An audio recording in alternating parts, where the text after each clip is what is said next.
Good morning again and welcome to day 4 of FormsViewer training. I'm Joanne and I'm a tester at Qdabra. I'm glad to see all of you were able to still be with us in day 4. And I think that some people are new. I think Richard just joined us and Alicia Cooper is also new. So welcome to day 4. Also here with me is Kirby, and again, will be your host today. We're switching from our cafe theme from day 3 to a galaxy theme now. We just thought that maybe almost all of us have been bombarded by disturbing images in the news, and all parts of the world are about coronavirus. So we're taking you outside the Earth and show you how big the galaxy is. So hope the images will inspire. So Patrick is unable to attend. He messaged me this morning and he said he's unable to attend because of being a night owl. So maybe he'll just watch the recording later.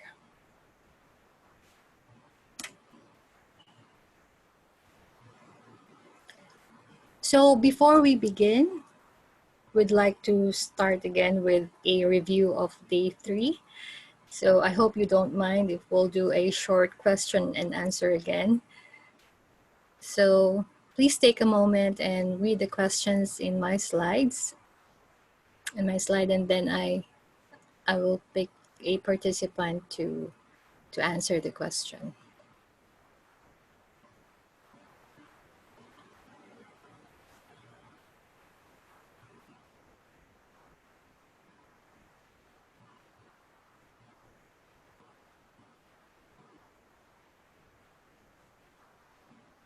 Okay.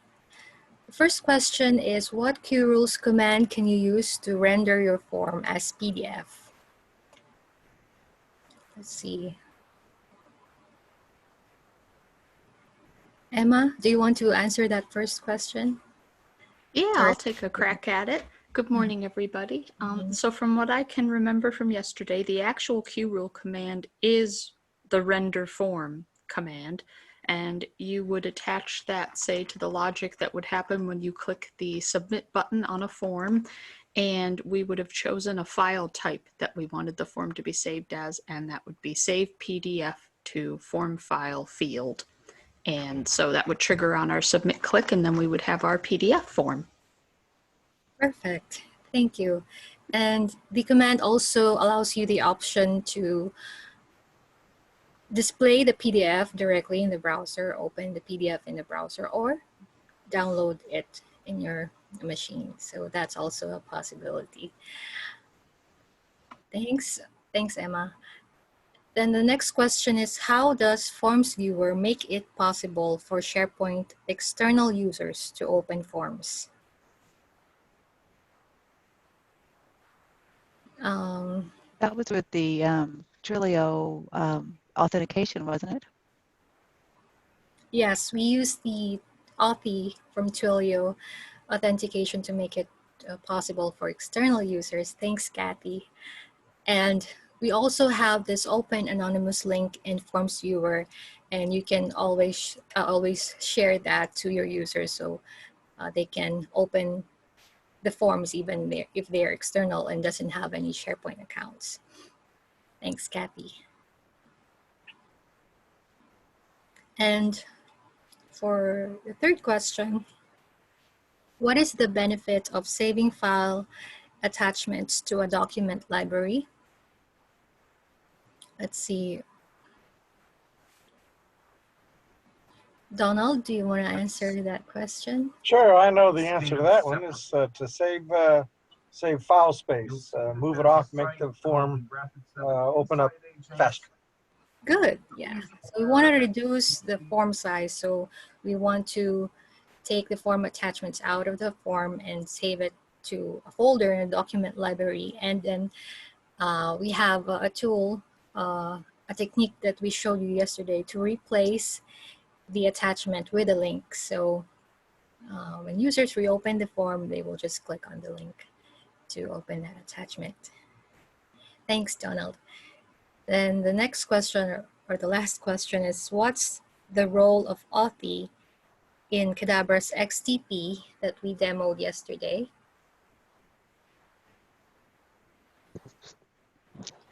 Oh, that's the one I answered wrong in 2. So Yeah. it was authentication. Right. All Yeah, right. I think it's a covered. You already covered that question, but I just wanted to add that Authy is the one generating the code. So it's not Qdabra or it's not the XTP generating the code, but Authy. So if it is server generated, there's no way anybody can crack the code because they have to have access to the Authy server. So that's a really adding more security to your forms. Yeah, so thanks. Thanks for participating in this day 3 quiz. Next, my next slide is about, so for day 4, we're going to discuss creating dashboards, opening dynamic images in FormsViewer, and adding a task pane to your forms. So for the dashboard, we're going to show you, Kirby is going to demo this lab. She will show you how to add the sorting command in QRules and how to filter data from repeating items in your dashboard and highlight data in a dashboard. So we're going to see in a moment how you can put some formatting rules so that the rows in a table will show colors. So for example, a manager can easily see which expense reports have been paid already because they are showing some formatting color in that row. So Kirby is going to show you that in lab 1. And then in lab 2, I'm going to demonstrate how to customize user experience with dynamic images. So this solution applies if you have multiple clients using different SharePoint sites in your tenant, and you want to use the same form across multiple sites, for example, without having to change the image for the logo, because each client is using different logos, right? So we want the forms to open the logos dynamically without having to change each forms in FormsViewer. So yeah, so that is lab 2. And then we're going to have a break, and then the last lab for day 4 is about creating a task pane in your form. And we have covered this in our recent lab, sorry, not lab, but webinar just last week, as I remember, we demoed how to add a task pane to your form using this task pane XTP that we just recently designed. So that's the agenda for our class today. So again, Kirby will demo lab 1 for sorting, filtering, and highlighting the data in dashboards. And I will be demoing dynamic images, and then we'll pause and then back again on my demo for the task pane XTP.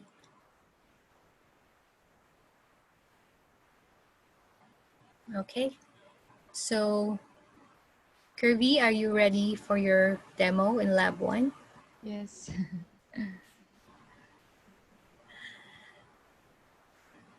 Okay, I'll make you host. Okay.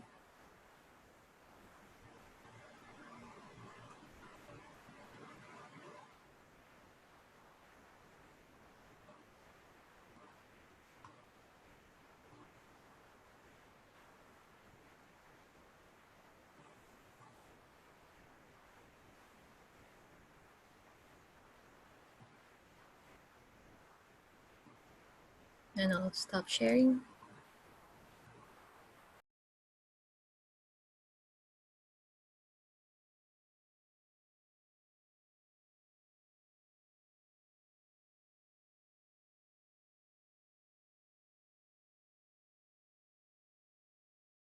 Can you see my screen now? Yes. Okay. So for Lab 1, I'm going to demo the expense report dashboard. So dashboards are very helpful for organizations that need to see what's going on in their business at a glance. So it provides a central location for users to monitor and analyze data. In fact, a lot of our customers have been using the dashboard features that I'm going to show you in a second now. So here I have the end form for Lab 1, and I'm going to show you how the expense report dashboard looks like. So as you can see, we have here a filter icon that will show this filters section.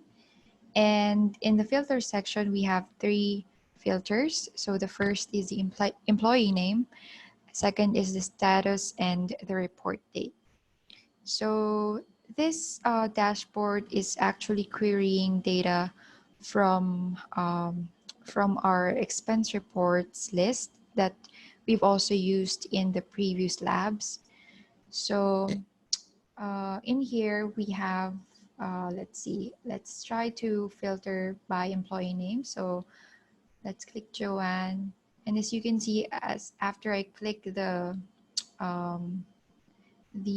value in the drop down, it will automatically query the result from the list. And we can also add another filter for the first filter here, and it's going to show us the available values. So let's search for approved expense reports. And we can also filter by report date. So let's select April 11 there. All right, so you can also, in this sample form, you can also reset your filter by just clicking this button here. And another feature in this dashboard is sorting the data. So as you can see, we have provided here a sort icon for the report date. You can actually sort this column, and it's sorting in ascending and descending order once you click the icon. And also, and lastly, you can see that the items here are highlighted, and the colors are based on the status. So if it's submitted, it's color blue. For paid items, it's yellow. For rejected, red. And for the approved items, it's green. So I'm going to show you how to apply these 3 features in the dashboard. So let's go ahead and go to our lab package here for lab 1 and start from our starter form. And here we've also provided a lab guide for you to follow. Okay, so let's open this in the Infopath Designer. So here's our dashboard. So as you can see, we've already provided the icons for you. So here's the filter icons that hides and shows this filter section. And we also have this repeating table added in the form canvas, and it's pointing to our SharePoint list item here, the repeating table from our expense reports data source. So this is querying or querying from our expense reports list. And then we also have here the sort already. We already have here the sort icon. So, okay, so to add the rules for the filtering, let's first go to the main data source. And as you can see, we have here a filters group, and we have the name, or this is pertaining to the employee name, the status, and the report date. So first, we're going to drag this, right click and drag it to employee name. And we will select the drop down list box. And we're just going to remove this title and select the drop down, go to properties. And under the list box choices, we're going to select the third choice, which is get choices from an external data source. And for the data source, we're going to select our expense reports list. And as you can see, it's already pointing to the correct repeating table there. And for the value and display name, we're going to change that to point to the resource name. So our dropdown will show the available resource name from our list. And we're also going to check this show only entries with unique display name so that the dropdown won't show duplicate items. So click apply, and we're also going to do the same thing for same steps for the status here. So drag and select the drop down, remove the title, and go to properties again. Select the get choices from an external data source, expense reports, and this time we're going to point this to the status column from SharePoint. And don't forget to check this box. And for the report date, instead of a drop down, we're going to select date picker. So drag this and click the date picker. So now that we have the controls in our filter section, we're going to go ahead and create a rule. First, for the employee name, we're going to call this set employee name filter. And we're going to set the query field from our expense reports data source. So we're gonna set the resource name with the value of the name in the main data source. And after that, we're going to add another rule to query the expense reports data source. So click query for data and select expense reports. So basically what we're trying to do here is that we're telling Infopath to query the expense reports list based on the employee name selected by the user from the dropdown. So we're going to do the same steps for the status. So to easily do that, we're just going to click the copy all rules and go to the drop down here, select the drop down and paste the rules, and then just change our names here and make sure that it's pointing to the correct query field. Okay, so this one is pointing to the correct field from our main data source. And again, we're going to query the expense reports. And lastly, we're going to paste the same rules to the report date.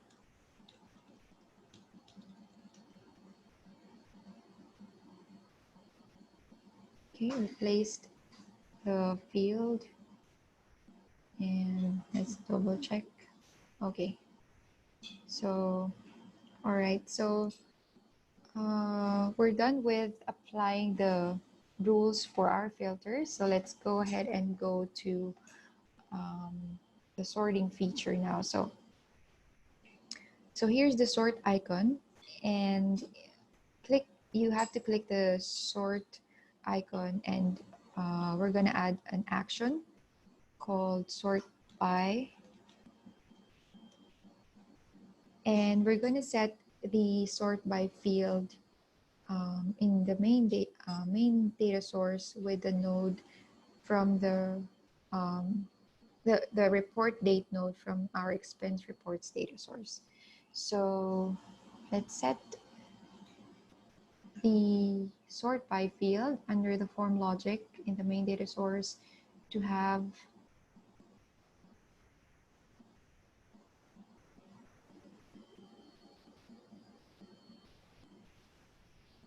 the node name.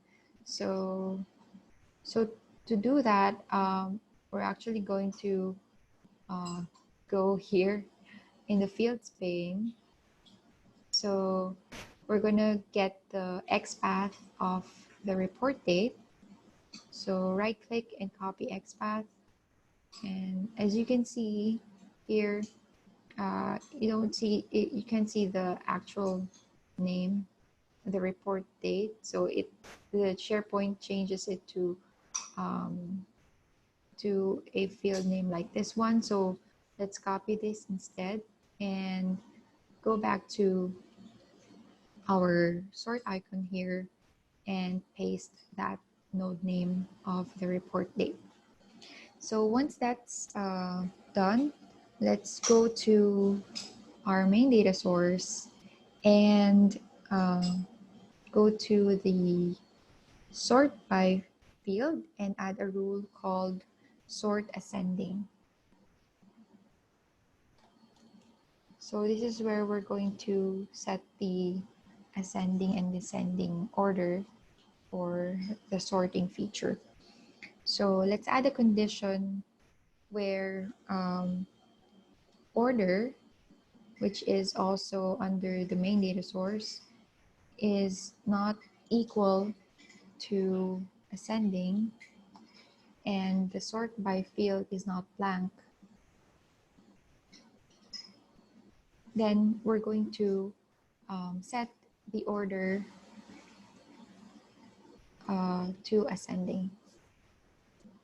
And then we're going to select the checkbox here, the don't run remaining rules, because we're going to add another rule for the descending order. So to do that, let's just copy this rule and paste it again, and we'll just change the pointing of the fields. Oops. All right, so let's change that to descending and change this one as well. And we're gonna change this to descending. All right, so after that, we're going to move on to the order field here, where we're going to add a rule that will sort the table. So in here, we're going to add a condition where sort by is not blank. And we're going to set the command node with the sort table command. So the sort table command is the one that's sorting the items in the repeating table earlier. So to do that, we have the sort table command in the lab guide. So you can just copy the full command here and paste it in here using the function button. And as you can see, we have the row parameter that it's pointing to our to the repeating group in the expense reports data source.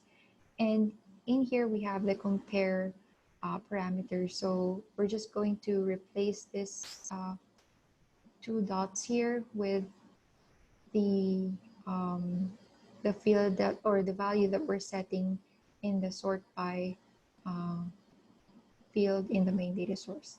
And for the order, we're just going to replace that with the value that we're setting in the order field. And we also have here the DS name parameter, and we're setting the name of the data connection name of our expense reports list. So just click OK. And we're gonna add another action here to just reset the sort by field. So that's for setting the rules for the sort feature. And last but not least, we're going to add the highlights or the formatting for the items in the repeating table. So to do that, click the repeating table and just add a formatting. Let's call it highlight submitted first. So add a condition where the status, so this is pointing to our expense reports secondary data source, where status is equal to submitted. And after that, we're going to add some formatting here to highlight the row. So let's just pick a random color here. Okay, so after that, since we have other status for our expense reports, we have approved, rejected, and paid. We can do that the same steps for the rest of the status. So yeah, that's how you add the highlights for the items. So once you've added those features, you're gonna have this kind of dashboards with all these cool techniques here. So yeah, I guess that's it for the Lab 1 demo. And as you can see, it's also showing a no results found if it didn't find any items that satisfies the filters here. So yeah, so I'm done with the demo for Lab 1. Any questions you have for the dashboard features? I'm sure some of you have already implemented these features in your dashboards. So if you don't have, excuse me, okay. I have a question. Yep. Is the data source that we're using to search from, is this searching a SharePoint list, or is this a form library? Yeah, it's actually a SharePoint list. So here's the list that this is where we're querying all the items that are showing in our dashboard. Okay. Yeah. But does it have the ability to search a form library? Yeah, we can also do that from Okay. the library. Yeah. Thank you. Thanks for that question. Any other questions?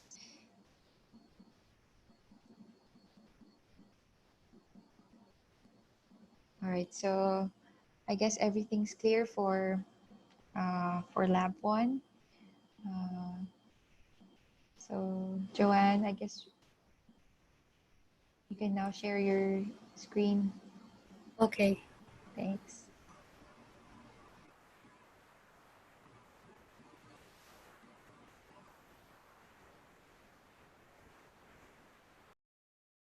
Okay, so just to summarize what I've showed you. So I've showed you the three techniques or the three features that you can add to your dashboards. So the first one is the sorting, the filtering, and also the highlighting of the items. And for the steps, we need to add the dashboard display. We actually added the icons for you in the starter form, for the filtering and the sorting. And also we've added the rules. For this table sorting, we've added the sort table command. For the filtering, we're just simply querying the expense list items.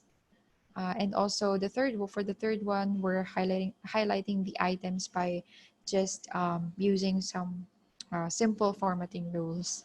So yeah, that's it for lab 1. Thanks, Kirby.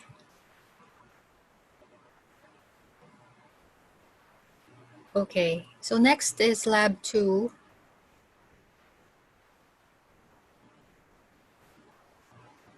And before we start, can I ask, does anyone of you work with multiple clients, or do you have forms published to multiple sites?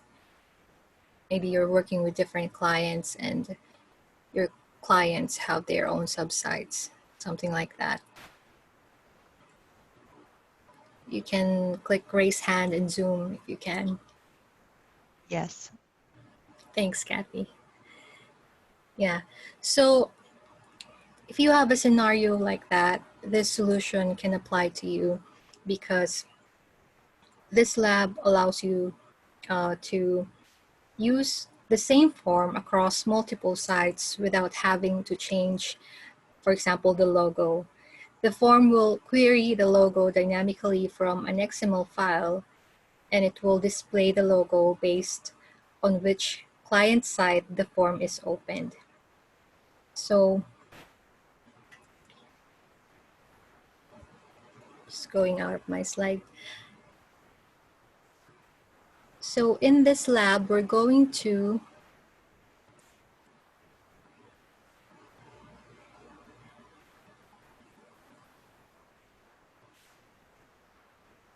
use a sample form or sample donation form that allows people to enter some items they want to donate to help our frontline healthcare workers fighting COVID-19. So this is just a sample form, and we base this example on a project called Friends for Frontline Heroes that is being run by a team of volunteers. Let me just quickly show you that website for the Friends for Frontline Heroes. And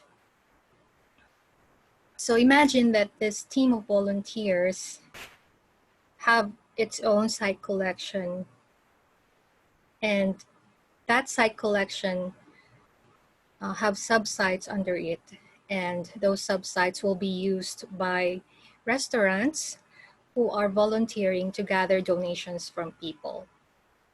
So here are some of the participating restaurants that have subsites, and in my site collection here,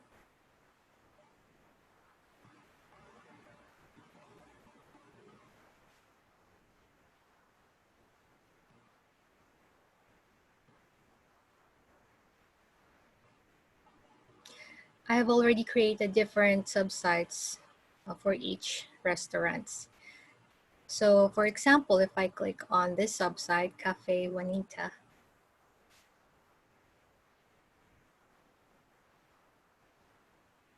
I go to Site Contents and FormsViewer, go to Manage Templates. I'll open this donation form.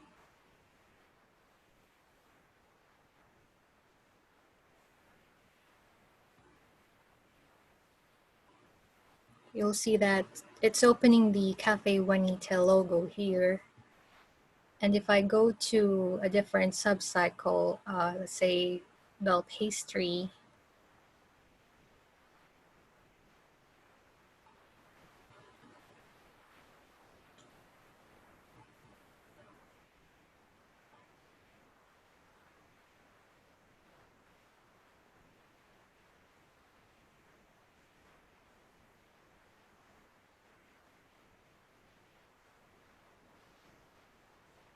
you'll see that it is displaying the logo based on the subsite. So it's Bell Pastry's logo.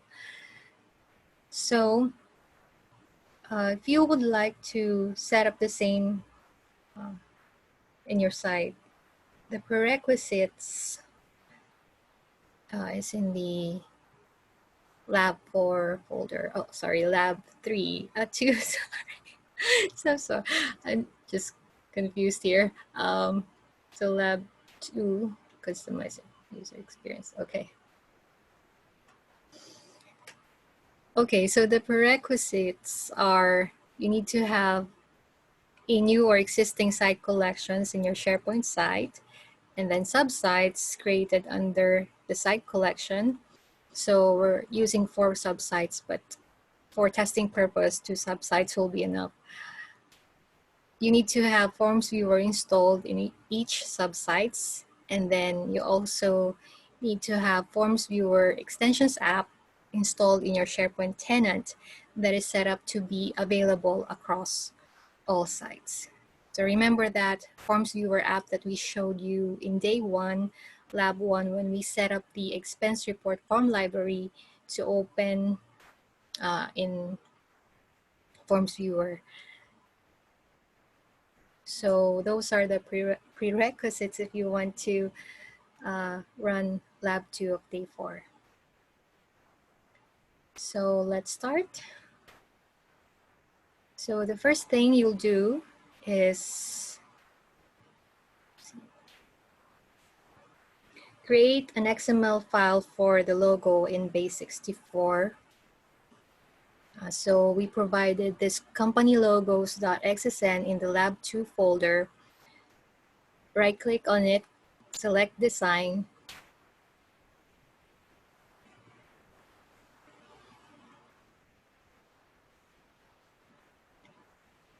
and then click preview.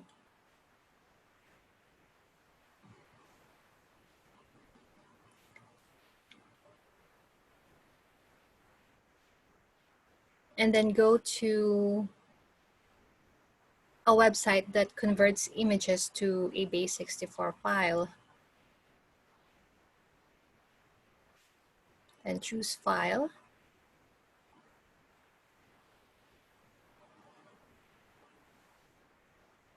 By the way, we want them to be in Base64. Maybe you're asking about this because we want the forms to be available for external users. And in order for external users to query the images outside of your SharePoint site is for them to be converted into Base64. So that's why we are converting the images to Base64. Okay, so let's see. Say I want this image. Then I'll convert to Base64. Then I'll copy everything inside this box, Control A, Control C, and then paste it here.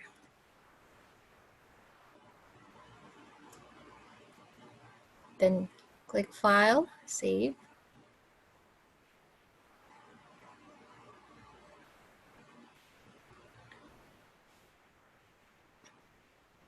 Then save it as company logos.xml.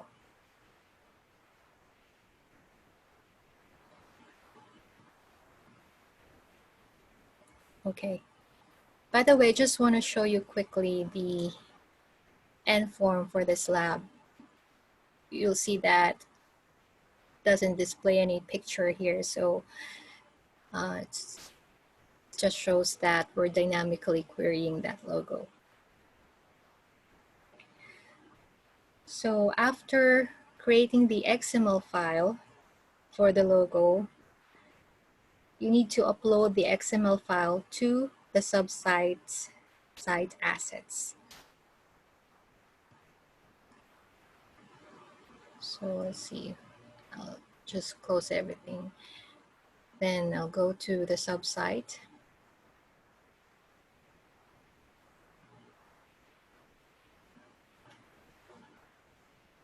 And go to site assets and upload the .xml file here.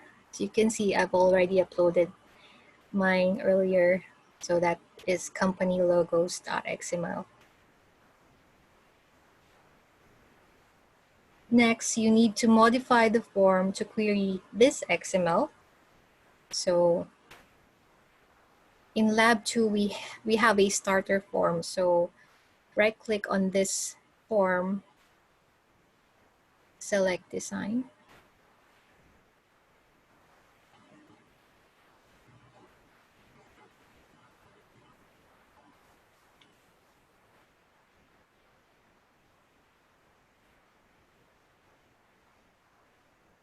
Then go to Data Connections, select Add. We're going to create a new connection to receive data. Click Next. Select XML document. Next. And then here we're going to paste the link to the XML file data in our site assets.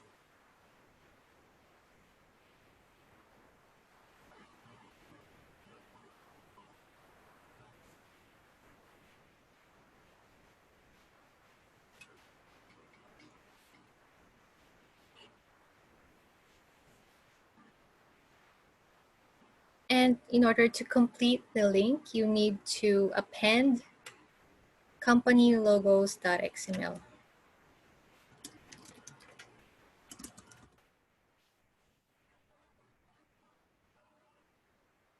Okay, then click Next.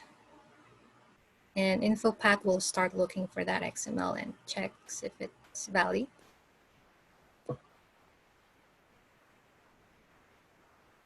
Okay, then select Access the data from the specified location.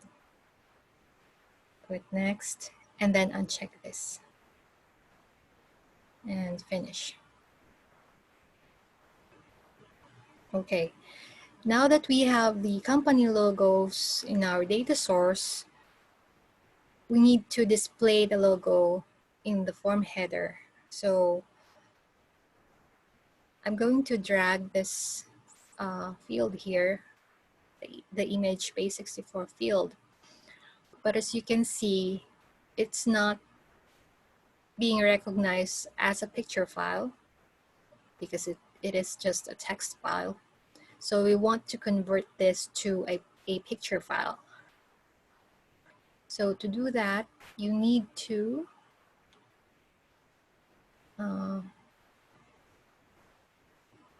see. I'll just save this form first.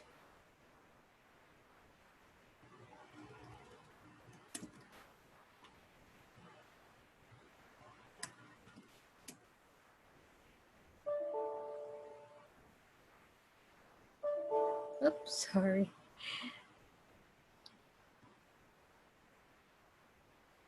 Okay. Then I will export this Infopath form to source files. And to do that, go to File, Publish, Export Source Files. And I got my source folder here. Then I'll go to that source folder. And then we're going to look for this company logos.xsd file. And right click on it and edit with a text editor like Notepad. I have Notepad++, so I'll edit here. And look for this element or the image base64 field. And you'll see that it is a string. So replace that with base 64 binary.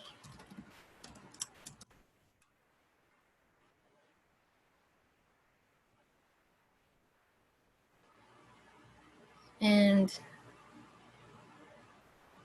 okay, base 64 binary, save it. And it will not allow me to save because this is open, so I will close it and now save. So every time you edit something in the source file, you need to repackage the Infopath form. And in order to do that, you can find for this, or look for this manifest.xsf file. So that is the Infopath form. Right click on that, click design, and I will resave this.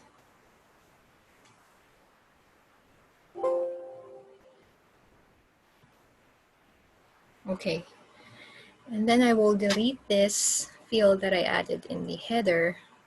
And now I will drag my field there.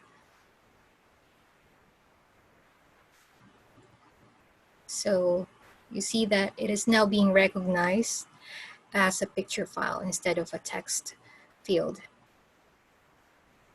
So that's our goal, is to display the base 64 string into a picture file.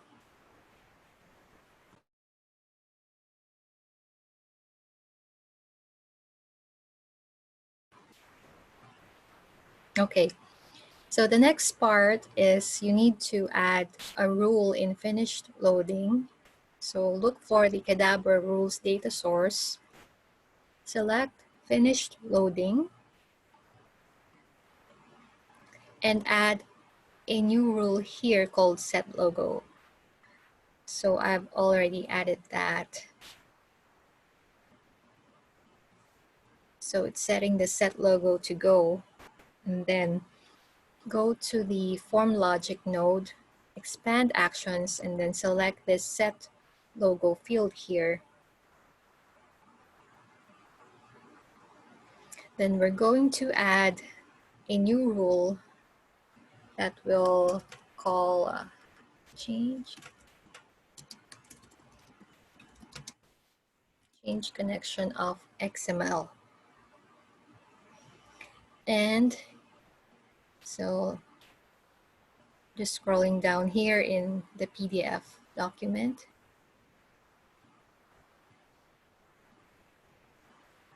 So we've already done that. We've added the XSD file. Okay. So we're now here.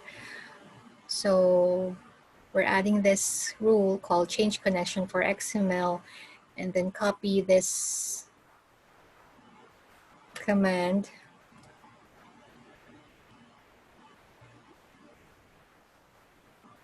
Select set a fields value, and for the field, select the qrules command node.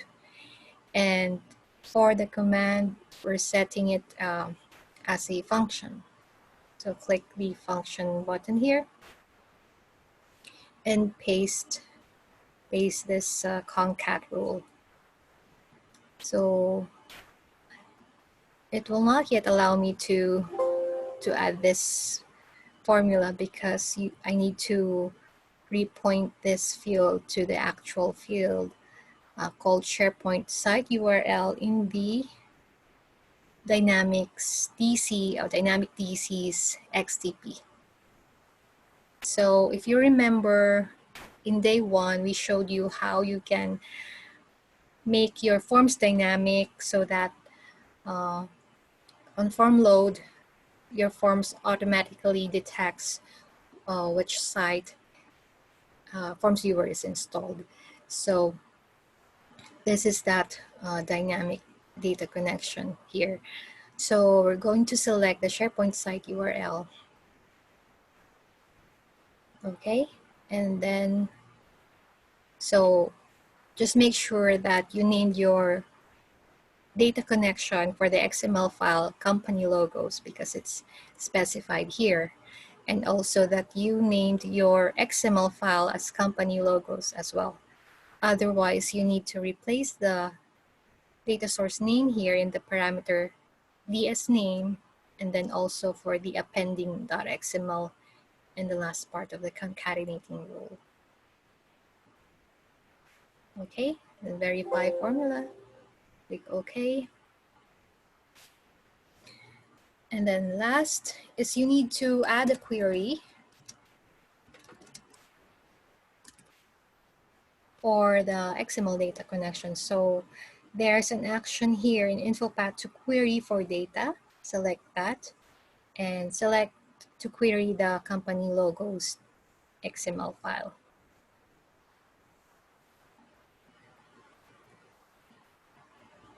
Okay, and then save it.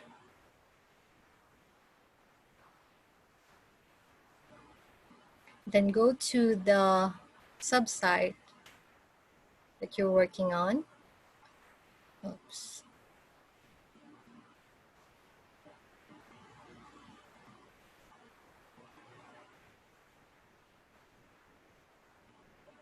Go to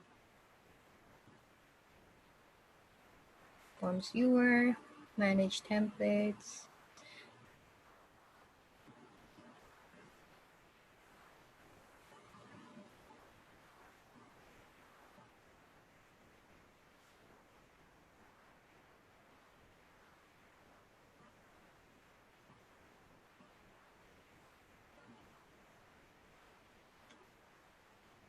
Okay.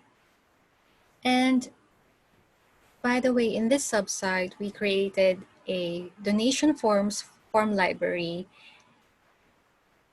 So we want this form library to open in FormsViewer.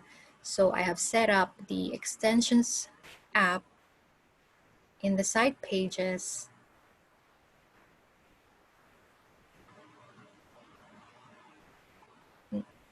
Okay.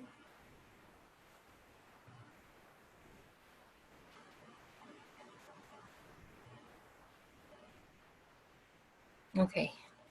So I have set up a FormsViewer extension config site page, and I have configured that form library to open forms in FormsViewer. So I've specified the library, donation forms. I have checked this, select all, because we want those columns to open in FormsViewer. They are links in the form library.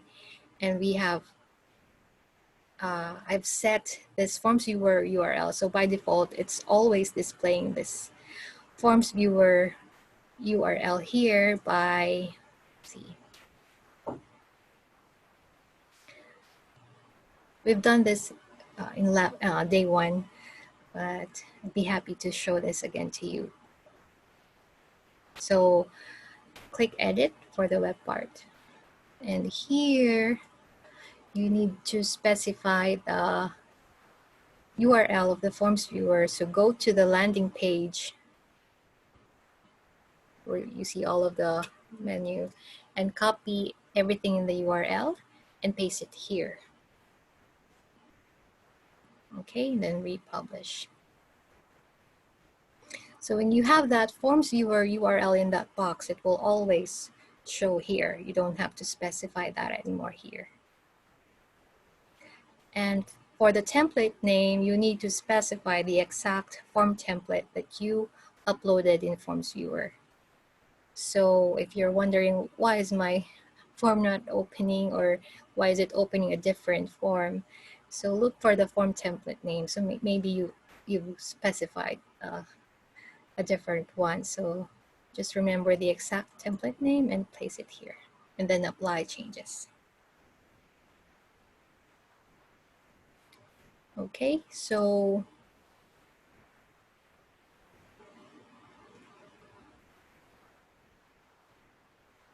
in the donation forms form library, the goal is to have the forms viewer icon here. It's already displaying. So this button or say icon is always going to open a blank new form for you. So, so it's like a replacement of this new button here.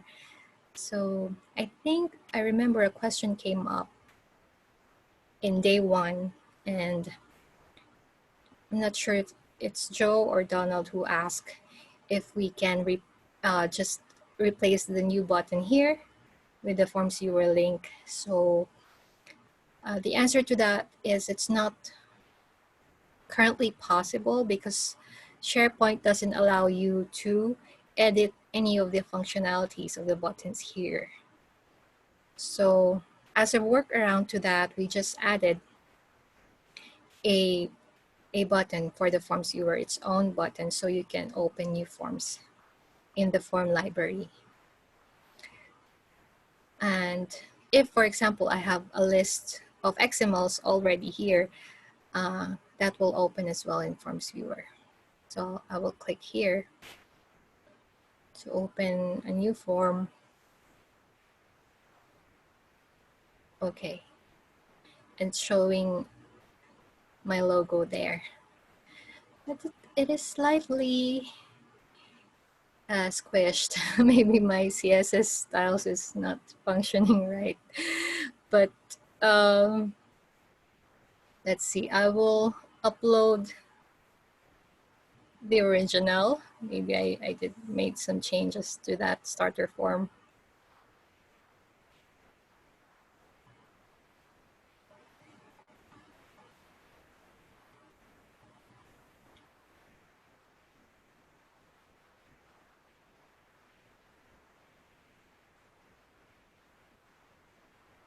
Yeah, so that's more like it. Okay, so if you want to replicate or do the same in the other subsites, what you need to do is repeat the steps for creating the XML file. And for example, go to Bell Pastry for that subsite, right? And go to Site Contents. And in Site Assets, upload the logo for Bell Pastry there. So it has to be the base64 file for Bell Pastry's logo. And then for the form template, you don't need to change anymore in there. You just need to deploy the same form template in FormsViewer, and it will open Bell Pastry's logo for you.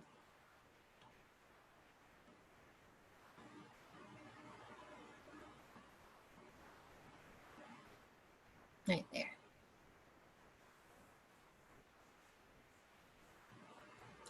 Yeah, so does anyone have any questions for this technique?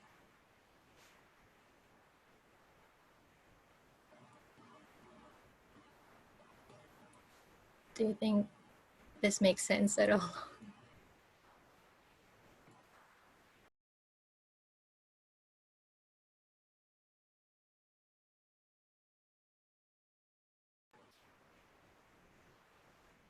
Okay, so I guess not. Before I go and summarize my, for lab 2, I just want to show you, let's see. I've seen some customers confused with about clicking that FormsViewer icon or button in the form library. So, where it is?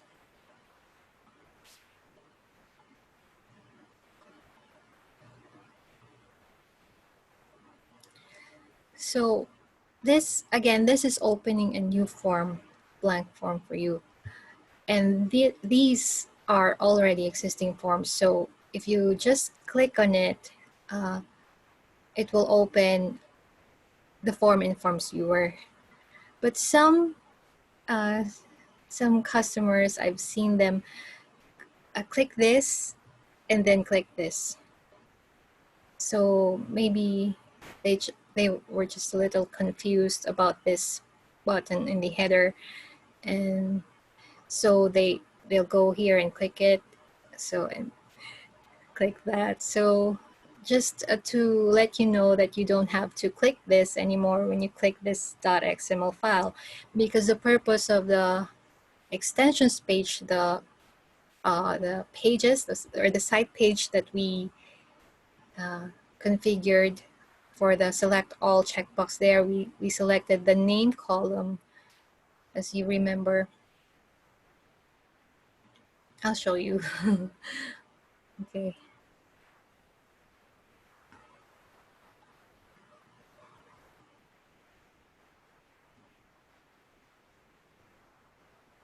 Yeah, here. So it is the name link for use in Forms. So we have already configured that to open in FormsViewer. So when you click this, it will directly open that form.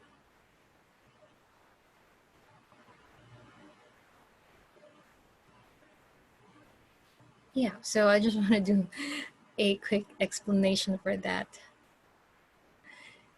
So for the summary, Lab 2 for customizing user experience with dynamic images, we created a smart form that displays a site-specific logo. So we just used just one form and deployed that to multiple subsites without changing anything.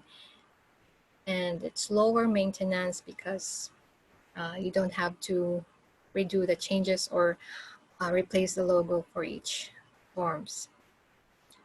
Then the steps, we created an XML file with a field that has the base64 value.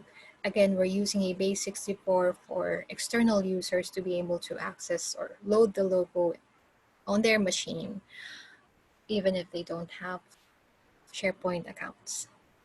Then we added the XML data connection to our form. We uploaded the XML file to the site assets in the subsite, and we created an XML data connection to that XML file. Then I showed you that initially the XML or the field image base64 in that XML, when you drag it in the form canvas, it will not be recognized yet as a picture file because it is a text or string field. But we extracted the source file and edited the .xsd file and changed the field's type to XSD base64 binary. So that's one of the tricks on how to display a string element into picture files or base64. Okay, so if you don't have any questions or comments, we will take a quick break here. Again, we're going to have a 10-minute break and we'll be back then after 10 minutes. Thanks.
If someone's talking, everyone's muted, so I can't hear anything. Hi, Donald. Yeah. No, I haven't started talking yet. So, yeah, just starting now. Kirby, can you hear me? Yes, I can hear you. Okay. So, again, welcome to day 4 of our FormsViewer training class. So, we're now proceeding to the last lab for today, which is lab 3, creating a task pane in your form. And that is what I'm showing you now.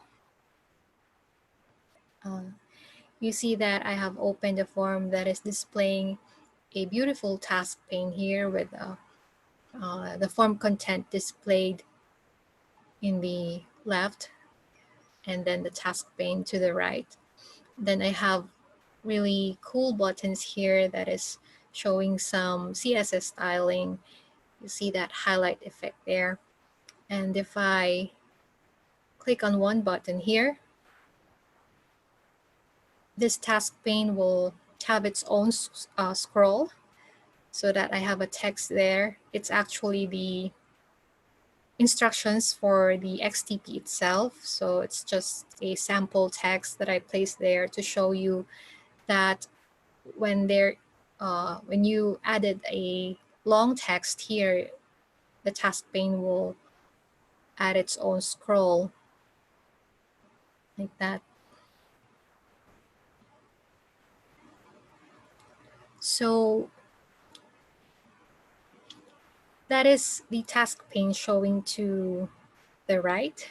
And we have also an example of a task pane that is showing the task pane to the left side like this.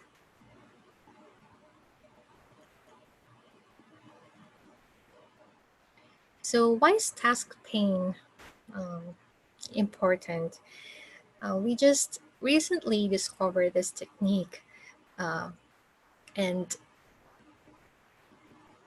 it's a really cool addition to your form, because if you have a help section that you want to be available in your form and show to form users, then you can put them here and not being together with the form content. So you're giving that section like a separate, I can describe it like a separate, let's say, cabinet. So imagine that if your form is your house, imagine that this is your living room where people would uh, would go and visit, and people what people do in the living room. So you don't want your toolbox to be in the living room. You want to hide your toolbox somewhere, your garage or cabinet. So we're containing them here so that it's organized. So this is the sample that the task pane is showing to the left. So in the samples, or in the lab 3 folder, you'll see that we have a Qdabra task pane folder here, and we have samples for both left and right XTP. So it depends on your requirement. Maybe you want to display the task pane to the right or to the left, depending on what kind of form design you want for your form. As for me, I think that it's more conducive to display it to the right side, because the mouse is always on the right, so it's easier to click here. But yeah, we're making both solutions available for you. And if you want to see a sample form that has form contents in it, so this is our sample dashboard for the donations. So this is a little bit customized because I added some tabs here in the task pane to contain some information for the website. And I've also tried to add some pictures there. So it's showing beautifully. And for filter, I have several categories here to filter the donations table here in my content. So I'm just pulling data from a SharePoint list to display it here. And as you can see, I have a slightly long table there. So I'd be able to show you that the content, when it's long, it's going to display or have its own scroll, but the task pane here is not scrolling. It's not scrolling away. So it's just a fixed div content in CSS. So this sample XTP also features a header on top that is fixed also. So in modern websites now, we're seeing that some sites have fixed header. So you see that this header containing the logo is not scrolling away. And also the footer down here is also fixed. So I'm like looking in a window here just for my data.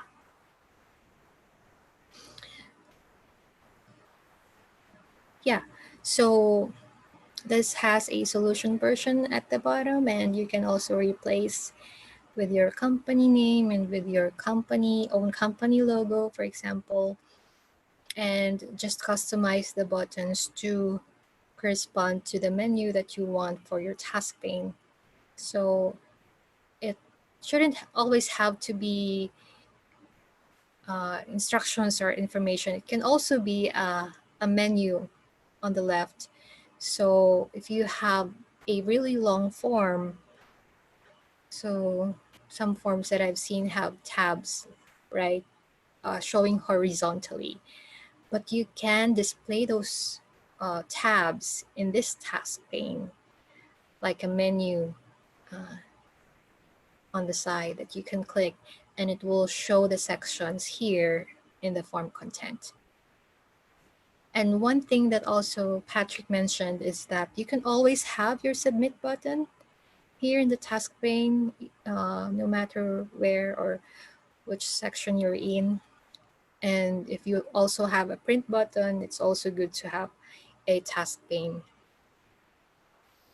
So yeah, well, I didn't show you the filtering earlier. So if I filter here, it filters my data there to be showing meals only or PPE. Yeah, so I'm going to show you how to add that to your form now, or rather to a blank form. But you can also add this to your existing form, so that works. Either works. But I'm going to demo this task pane XTP in a blank Infopath form. Okay, so the first step, it's really simple. Just choose which one you'd like to use, left or right. So let's open a blank new form.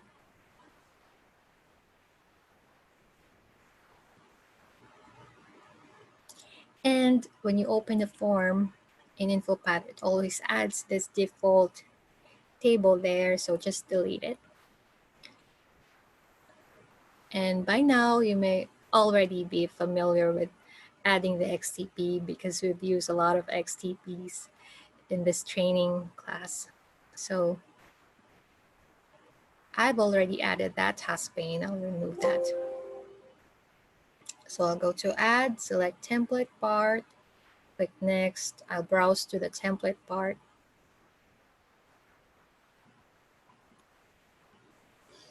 Go to the Lab 3 folder and this folder. And okay, so I'll use write, Task Pane, write, finish, close.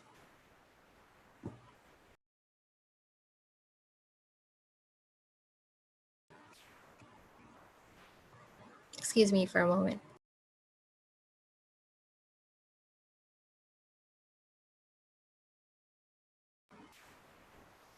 Okay, so once the Task Pane XTP is added, it is going to be available as a custom control here. Okay, this is the one. So I'm going to place my cursor at the center of the form canvas, and then I will click this Qdabra Task Pane XTP. Okay, so once it's added,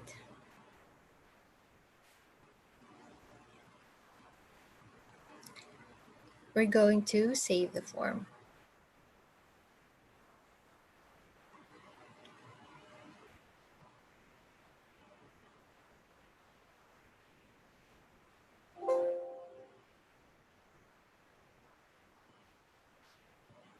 Okay, and then I'll close this.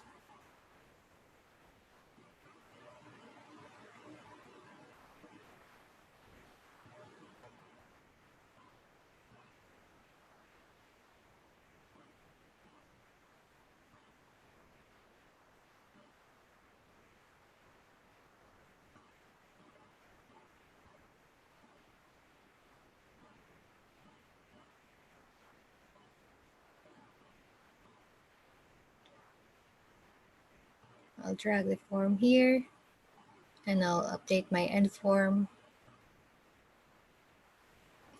I will click design. And so my form is I created from scratch, so it's blank and it doesn't have any Q rules yet. So FormsViewer has detected that this form doesn't have any Q rules yet. Sorry. So when you go to the designer page and in the command builder tab, you'll notice that there is an inject Q rules button enabled here. So just click on it. Say OK, then go back to the upload template page and download the XSN.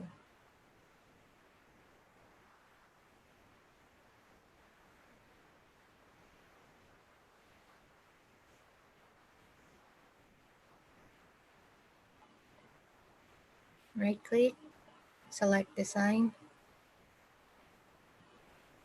Okay, so now that we have Q rules,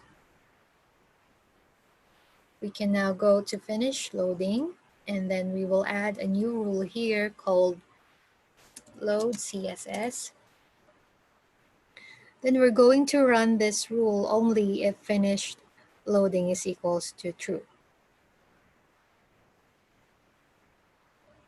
Does anyone remember why we're doing this? Why we're letting Q rules to finished first before we run any other rule on form load?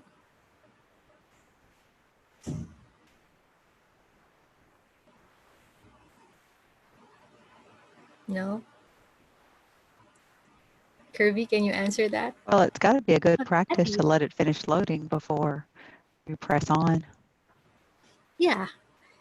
Yeah, thanks, Kathy. Yeah, it's best practice because Q rules is code and we want it to load first before anything else. We want it to be successful in in loading itself. So when finished loading is equals to true,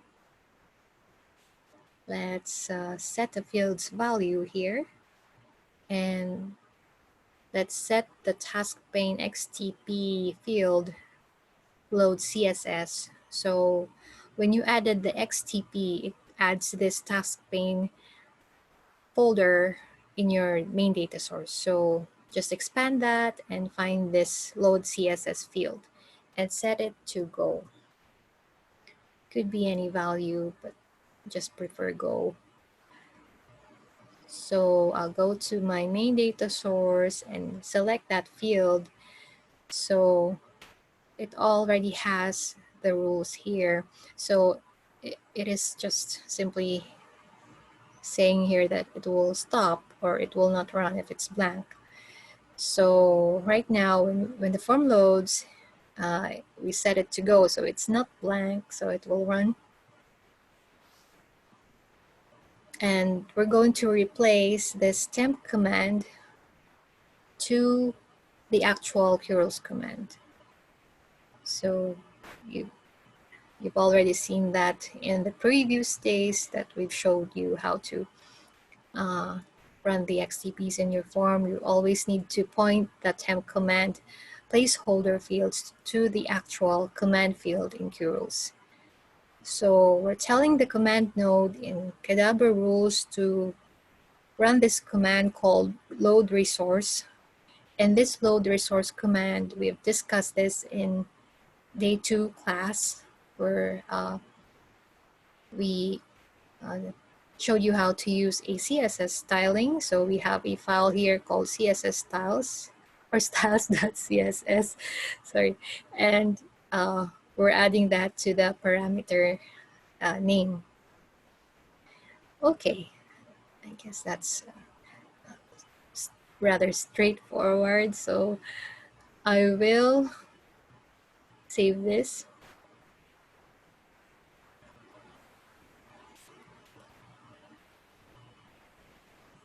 Okay, then I just want to quickly show you that the XTP added this styles.css file here.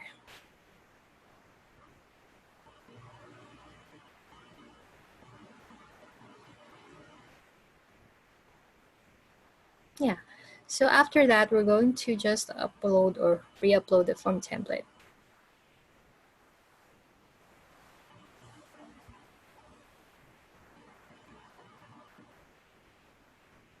And click open form. And now you have this beautiful form here with your task pane. So one thing you can do is go back to your form. If you're just starting with your form, replace this with your own logo. So I will go to insert. It will be the user. Let's see.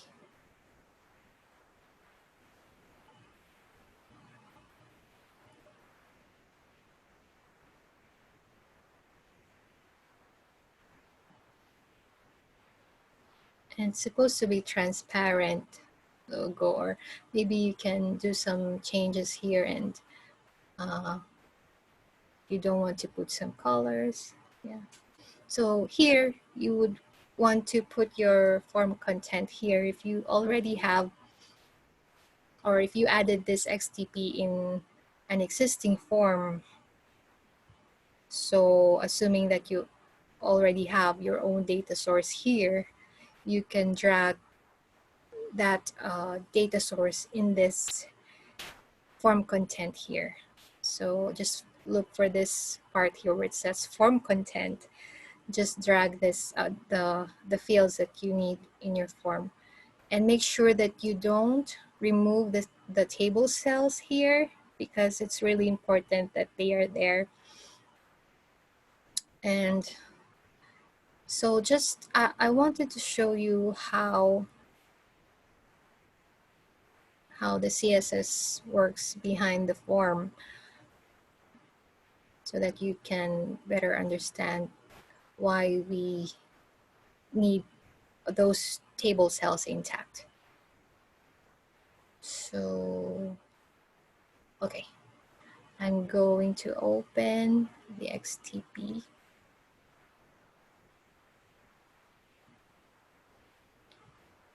Okay, so when you're opening a template part in Infopath Designer, you'll see that it doesn't show here, but if I select template parts here, it will show up. So I'll open the template part, and let's see.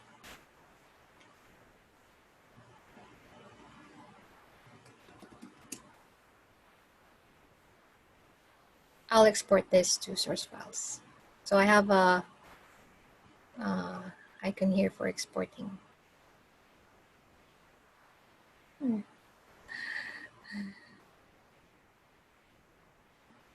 Okay, so I'll just export there.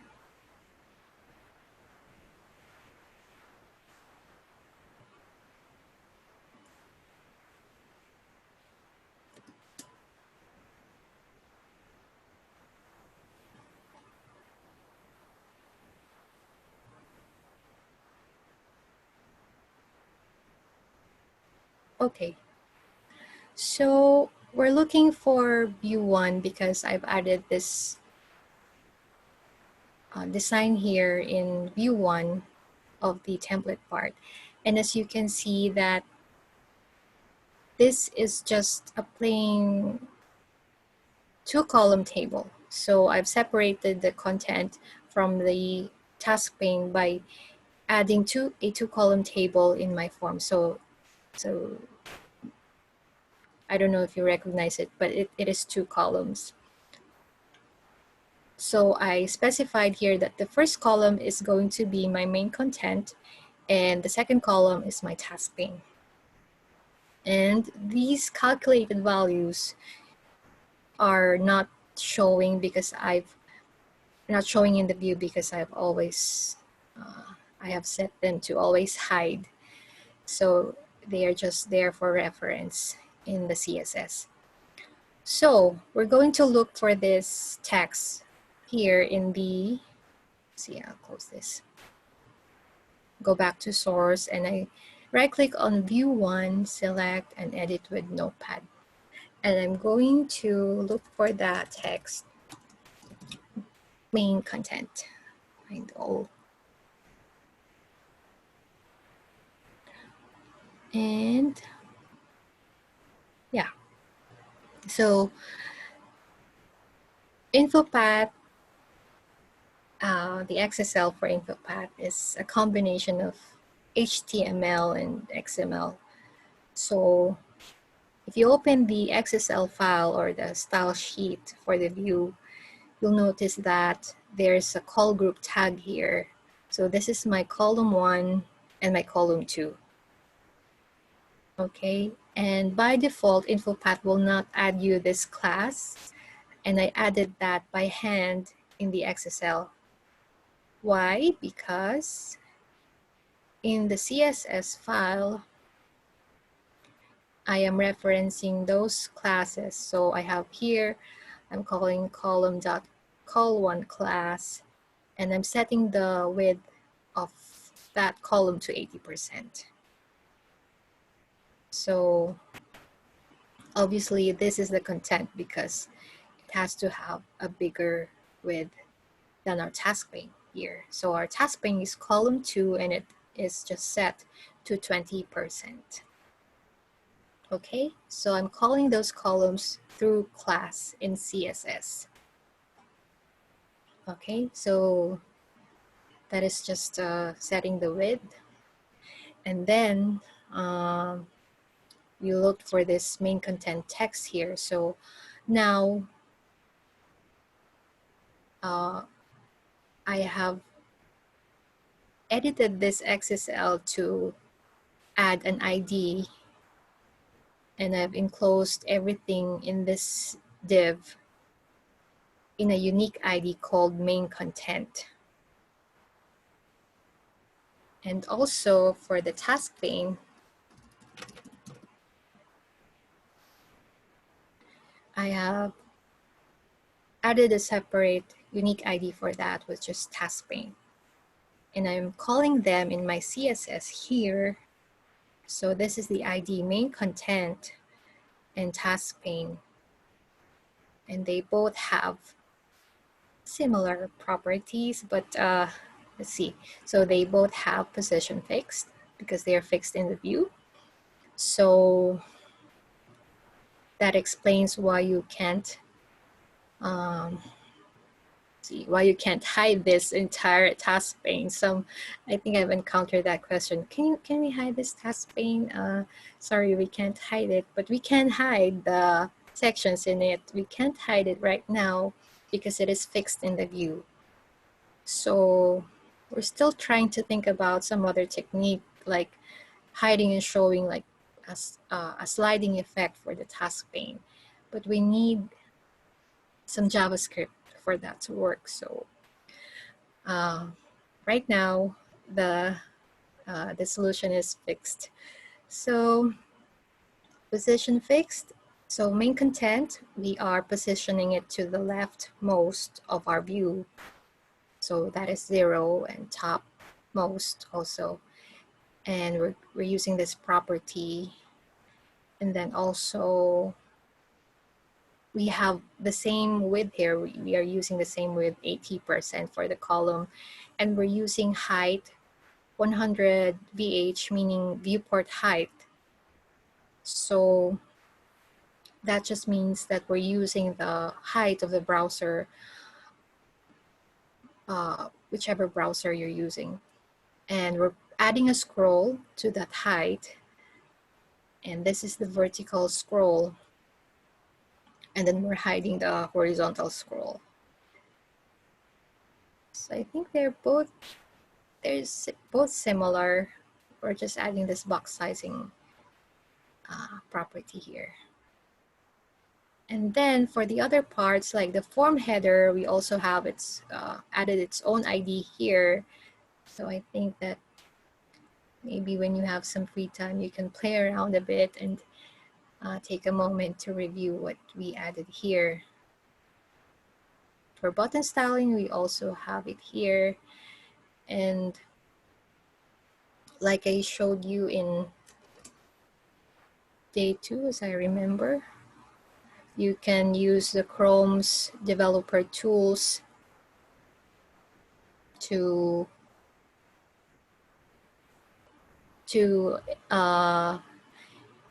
investigate the styling or see what styling the form has. So I just clicked, let's see, I pressed in my keyboard Control-Shift-I. Okay, so that is developer tools. I'm not sure if any of you have used this. You can also go here and select more tools, select developer tools. So that will show you that window here. And then I can use this arrowhead button and select the buttons or select the header there. Yeah, so it will show you the CSS that we've added for those buttons. Yeah.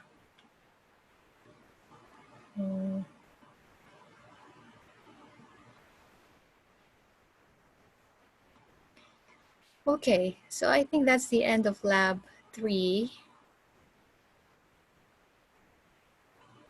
I hope that you'll enjoy adding this task pane in your form. So does anyone have any comments?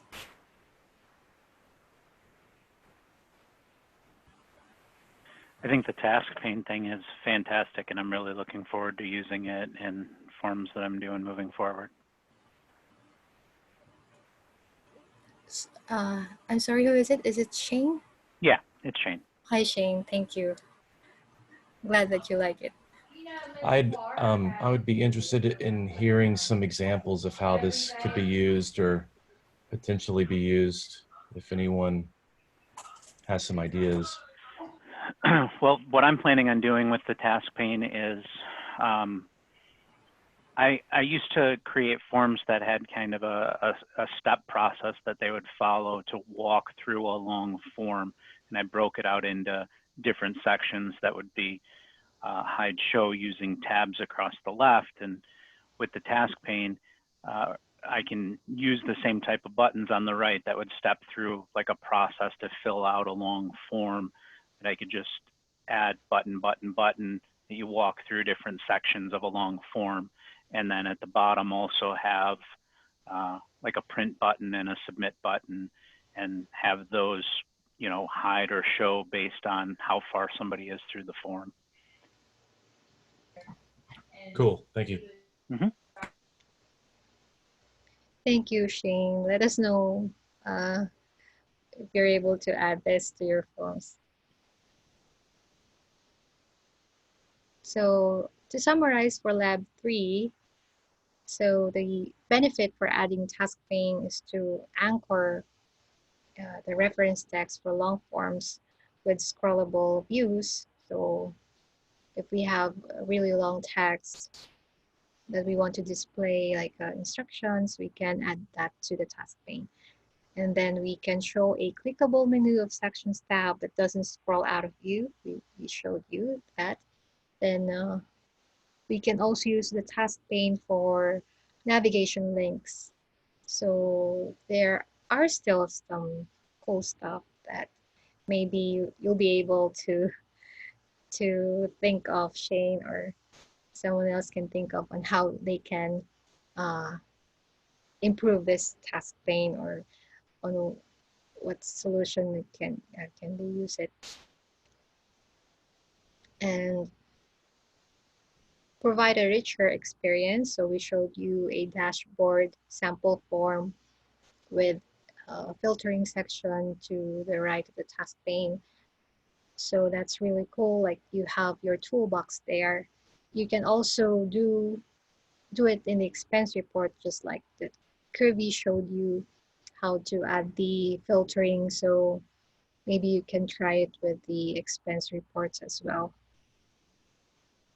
So the steps, we added the template part. Just choose which one fits for your form. You can use the template showing the task pane to the right or to the left.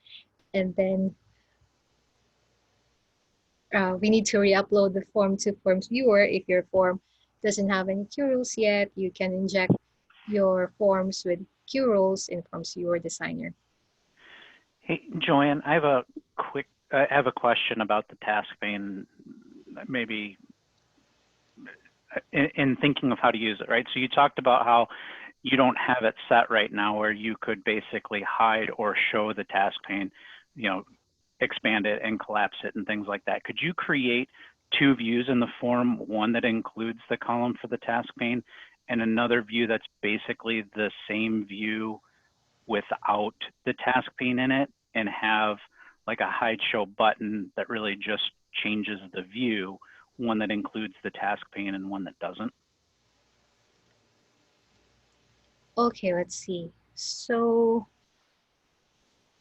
if I understand it correctly, you want to display your normal view in a separate view without the task pane, right? Correct. Yep. So it would basically be the whole main content and everything the same view. You just wouldn't have the task pane column on the right. I see. Okay, so I imagine that the view that has a task pane in it is the default view. Mm-hmm. Okay, so, and you're having the buttons here, like for example, switch to view something and the next. So in the other view where you don't have it, the task pane, maybe you can switch to the other, or to the default view back. Is that possible? Yeah, so like I don't know, maybe like in the section that you have here where you have the header, there's another button, like a toggle button on the right-hand side where it would be to, in the main header, or like in the main content, but there would be a button to, you know, show or collapse the task pane. And what you're really not doing is showing or collapsing the task pane. It's just swapping between views, the one view with the task pane that would show, like in FormsViewer, it would show the task pane. But if you don't want to have the task pane, you click the button in the main content of the view to hide, quote unquote, hide the task pane. And what it's really doing is it's switching to your other view on your form that doesn't have the task pane in it. It just has the main body of the form. So it's essentially showing and hiding the task pane. I see. But the other view is, does it how do you explain it? I imagine that the content has the same size as the first default view. So maybe is it possible to just hide and show the sections in the task pane itself? So you're going to have the same design in the other view like this.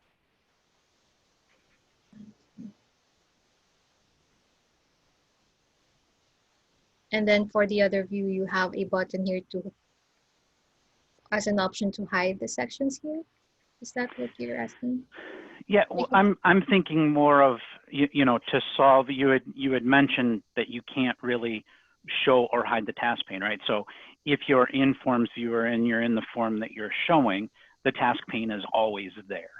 And what you had said was you can't really make the task pane go away because it's anchored there. Yeah. And let's say somebody didn't want to see the task pane, or somebody wanted to be able to toggle the task pane on or off.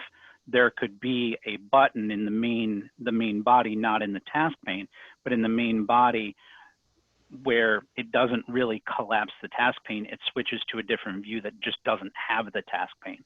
So that way you could still have the CSS run across the whole width of the browser window, and it wouldn't have the task pane on the right.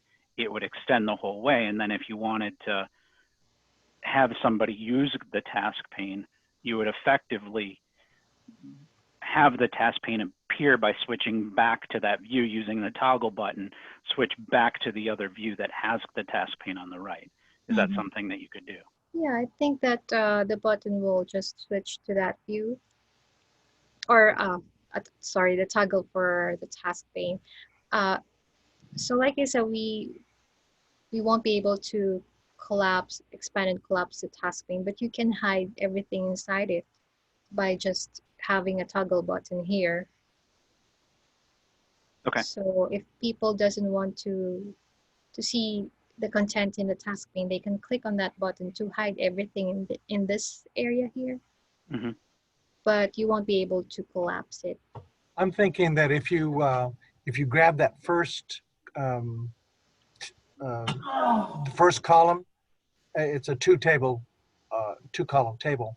I'm not sure whether you would be able to make it 100%, but you might be able to. Otherwise, you wouldn't really be gaining anything except for, you know, recentering your form still at 80%.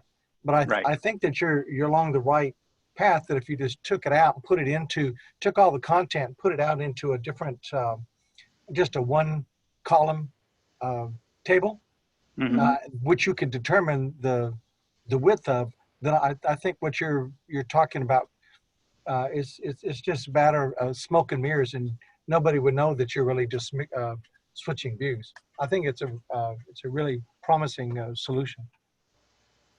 Yeah, that is also possible, I guess.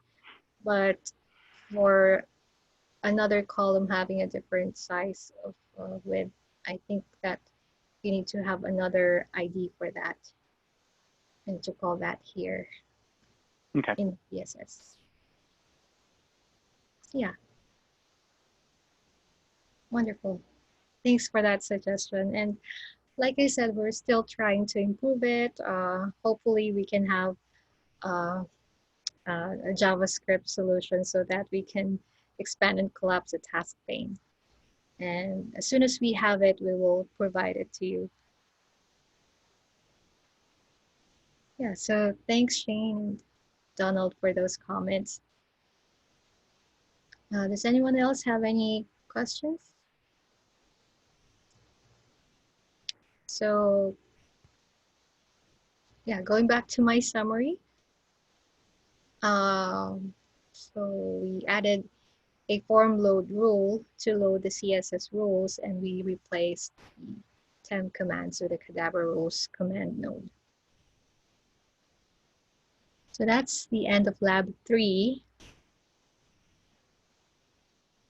And our day 4 summary, we showed you how to create dashboards. Kirby showed that in lab 1 for sorting and filtering data, and she also demonstrated how you can highlight data in your dashboard. So just to show a quick stat for your business processes, for your managers to see the form status right away and help your data be organized and make it smarter.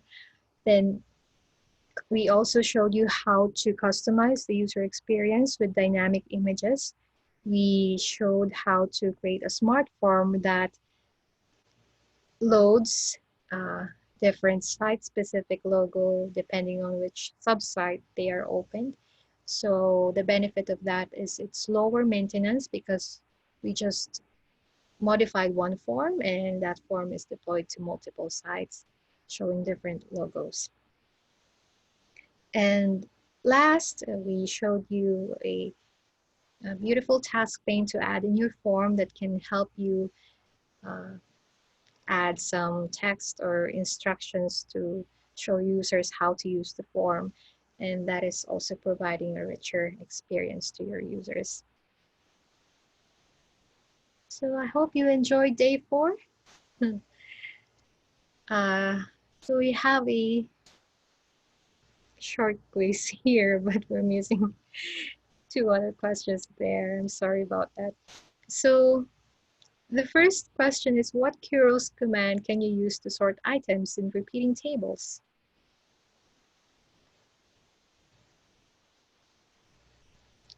Let's see. Logan, are you still there? Or maybe he doesn't have audio.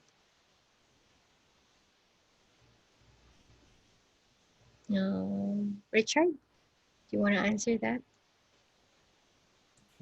Sorry, I don't know. So, okay. Kirby, can you answer that? About the sorting?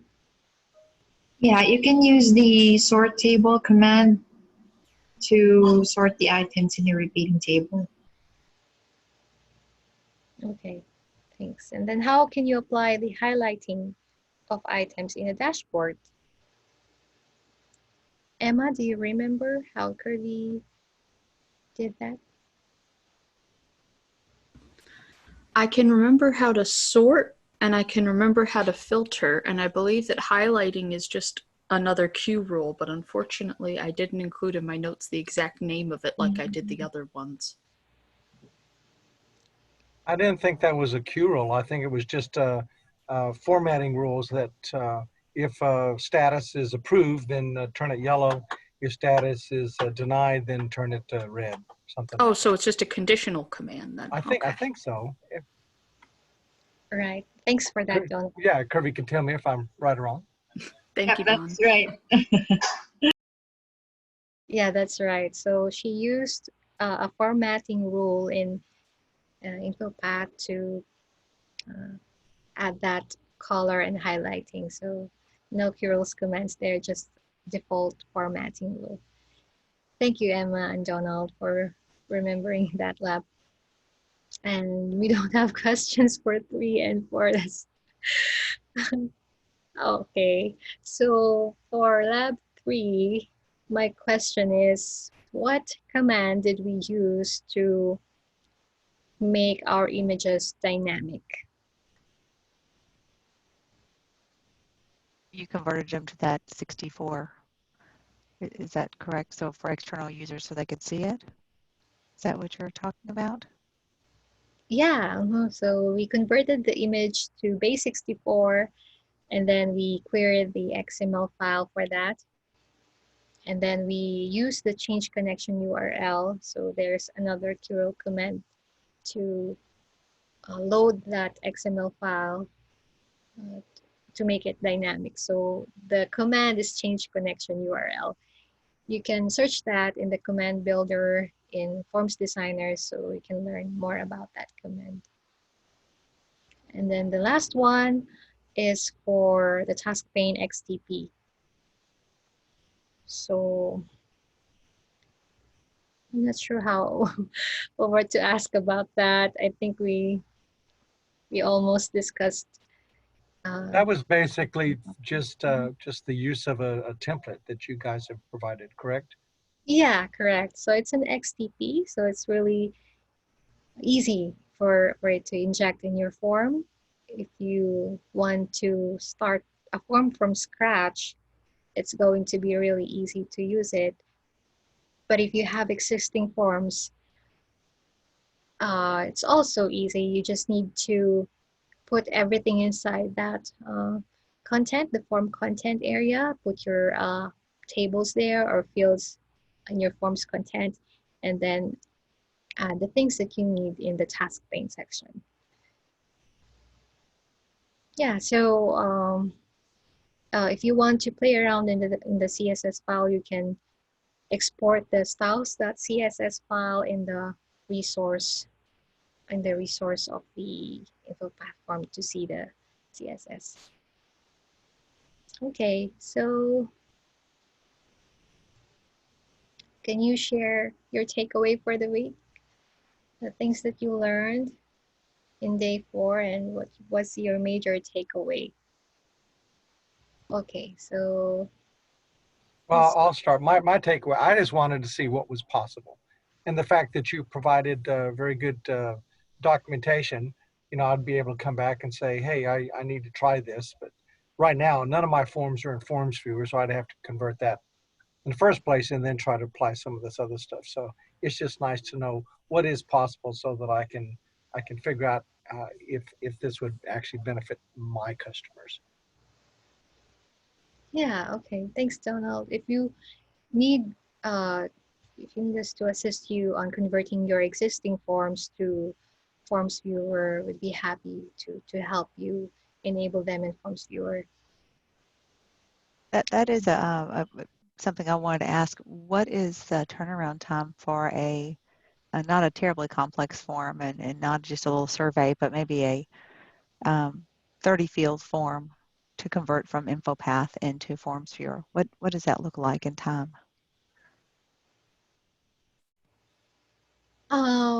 So you were saying that the existing form has 30 fields? Yes. Okay, I don't think it's going to take or it's going to affect the conversion because but it depends if the existing fields have any default values in them. So if your fields have, sorry? It would make a difference because on the number of fields, because you will have to add validation rules to all the required fields. You know, in Infopath, you can just set a field to whether, you know, required or not, but in FormsViewer, it doesn't see that information. So you have to apply a validation rule to, and you also apply like a calculated value that has just a red asterisk next to each required field that will has conditional formatting that will show if the field is blank or just disappear if it's been inputted. So that's a little bit of extra code that has to happen on each required field. Okay. Thank you. Thanks, Richard. Oh, so did you answer Kathy's question there? Yes, thank you. I see. So,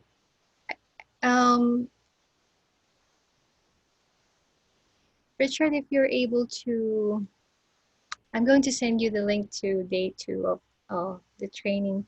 Maybe you haven't seen this yet before, because I know that you were pertaining to the required fields in Infopath. So you do something. Yeah, Richard is already familiar with the he's already with the validation. I've worked with him before. I see. Okay. So sorry, I didn't understand. So yeah. So this is the validation that we added to FormsViewer. We have error counts, commands in curls that you can use. And So my point when I answered Kathy is when you have a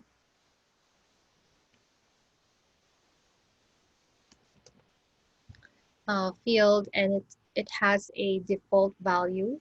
So in your existing form, if any of those fields has any default value that is like a formula that recalculates every time that field changes. So that that has to be converted to rules in FormsViewer because it will make the form load really slow if you have default values specified here.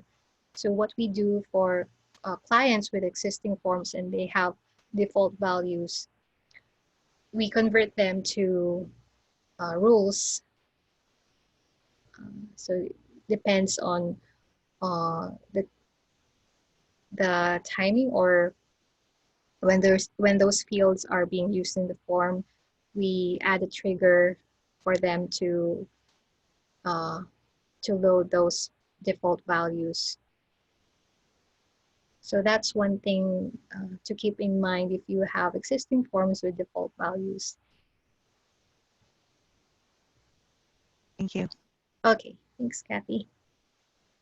And who else? Emma, do you have any takeaways for the training? Well, I really enjoyed it overall as a whole. I have to admit I was kind of nervous coming in because I've had no experience with Infopath at all, let alone FormsViewer. And I thought it was all really, really easy to follow. And I definitely saw, I think there really only was one feature that I don't think that we're going to be using, and that would probably be the Authy authentication. I think everything else we're probably going to be making use of. So it was really fantastic for me. Thanks, Emma. Yeah. Don't worry. We are more nervous than you are. Well, I thought it was fantastic. I mean, I've taken a lot of online courses, trust me, a ton of them, and this was definitely in the top 10, really easy to follow, and it was a lot of fun to watch you guys pulling off all these really cool little tricks. So thank you. We really appreciate that comment. Thanks, Emma. Yeah, thank you. Okay, so Joe, you're next. Are you still there?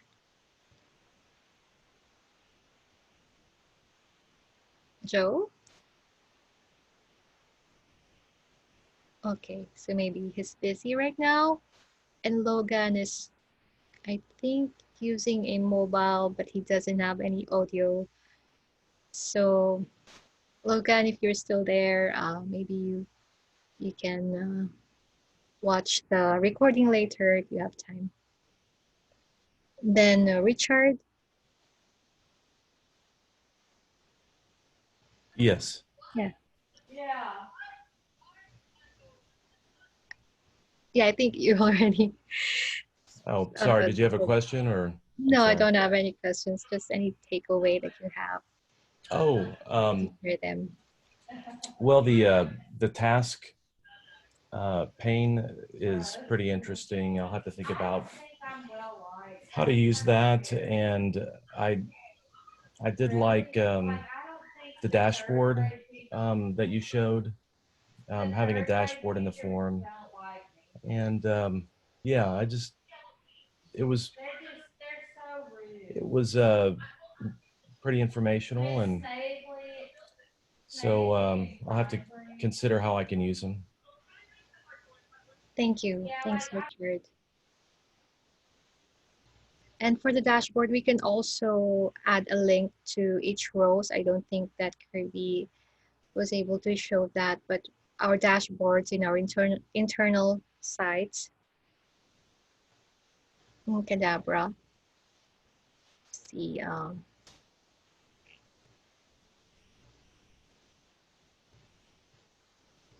what is a good dashboard to show?